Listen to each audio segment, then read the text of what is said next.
नेपाल में हो रहे भारी जन आंदोलन से भारत की सत्ताधारी पार्टी भारतीय जनता पार्टी डरी हुई है कि नेपाल में युवाओं का सड़कों पर उतर आना, भ्रष्टाचार, महंगाई और सरकार की विफलताओं के खिलाफ आवाज उठाना बीजेपी को भीतर से हिला रहा है। ये सवाल अब और ज्यादा जोर पकड़ रहे हैं। सोशल मीडिया पर भी यही चर्चा हो रही है कि नेपाल में जो माहौल बन रहा है वो कहीं ना कहीं भारत में भी लोगों को प्रेरित कर सकता है और यही डर बीजेपी को सताने लगा। नेपाल में युवाओं ने अपनी आवाज को इतनी ताकत से उठाया कि वहां की सत्ता हिल गई। प्रधानमंत्री केपी शर्मा ओली को इस्तीफा देना पड़ा। कोई राजनीतिक पार्टी, कोई विदेशी ताकत, कोई धर्म की बात नहीं थी। बस युवाओं की सीधी मांग थी, भ्रष्टाचार रुके, नौकरियां मिले और सरकार काम करे। अब सोचने वाली बात यह है कि क्या यही आंदोलन भारत की सरकार को डरा रहा है, क्योंकि लगातार सोशल मीडिया पे ऐसी बातें की जा रही हैं कि नेपाल में जो हो रहा है उससे बीजेपी को डर लगने लगा है। क्योंकि अगर जनता ने सवाल उठाने शुरू कर दिए तो यहाँ भी कई चेहरे बेनकाब हो जाएंगे।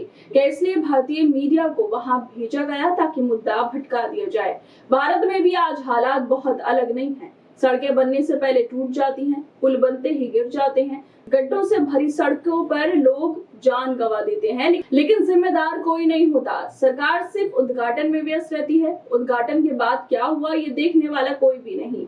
और अगर कोई सवाल उठाए तो विपक्षी एजेंडा ये तोड़फोड़ करने वाला कह दिया जाता है। बीजेपी पर बार बार ये आरोप लगे कि जिन नेताओं पर भ्रष्टाचार के गंभीर आरोप थे वो जैसे ही पार्टी में शामिल हुए उनके खिलाफ सारी जांचें ठंडे बस्ते में चली गई। क्या यही वजह है कि बीजेपी को डर लग रहा है? क्या बीजेपी को सच में डर लग रहा है? आखिर क्यों ये सब बातें क्यों राजनीतिक विश्लेषक तक कह रहे हैं, जिसकी वीडियो भी वायरल हो रही है। ऐसी बातें कर रहे हैं राजनीतिक विश्लेषक कि बीजेपी को डर है, उनके जो लोग हैं, नेता हैं, उन सब के चेहरे मुरझाए हुए हैं। 4 PM के ट्विटर की ये वीडियो है जिसमें राजनीतिक विश्लेषक अभय दुबे सब बातें कर रहे हैं।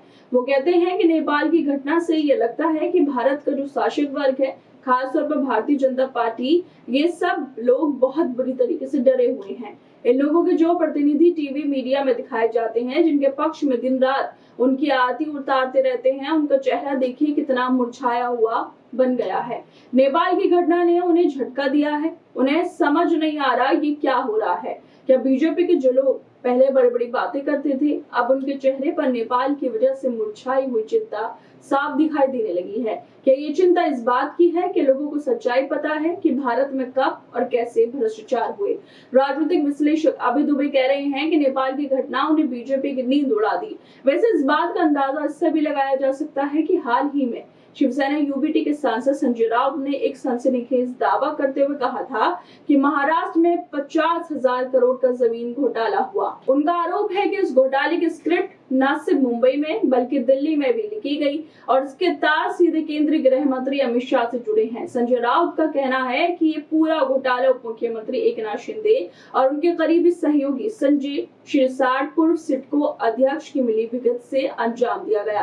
राउत ने दावा किया था कि इस घोटाले में से 20,000 करोड़ की रकम शिंदे और शिरसाट ने आपस में बांट ली, जबकि 10,000 करोड़ दिल्ली भेजे गए अपने आका को। अभी आका कौन है किसी को नहीं पता और पता भी सबको है कि दिल्ली के आका कौन है।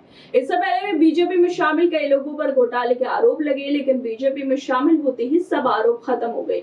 अजीत पवार पर 25,000 करोड़ रुपए के घोटाले में नामजद होने के आरोप लगे, लेकिन जैसे ही वो बीजेपी में शामिल हुए उनका जो जीवन था आनंद पूर्वक हो गया। हेमंत बिस्वा शर्मा के ऊपर शारदा चिट फंड घोटाले में सीबीआई के द्वारा रेड मारी गई, पर अब बीजेपी में शामिल होते ही मजे में है। इसके अलावा प्रफुल्ल पटेल, संजय सेठ, सुवेंदु अधिकारी, छगन भुजबल, अशोक चौहान, नवीन जिंदल, गीता कोड़ा जैसे कई बड़े नाम हैं जिन पर आरोप लगे और वो बीजेपी वॉशिंग मशीन में धुल चुके हैं। ये यही वजह है कि बीजेपी को नेपाल के आंदोलन से डर लग रहा है। वैसे नेपाल के आंदोलन ने एक बात तो साफ कर दी कि जब युवा जागता है तो सत्ता बदल जाती है।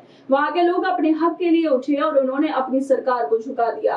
और क्या इसी वजह से राजनीतिक विश्लेषक अभय दुबे कह रहे हैं कि भारतीय जनता पार्टी के जो लोग हैं वो बहुत बुरी तरीके से डरे हुए हैं, इनका चेहरा भी मुरझा गया है।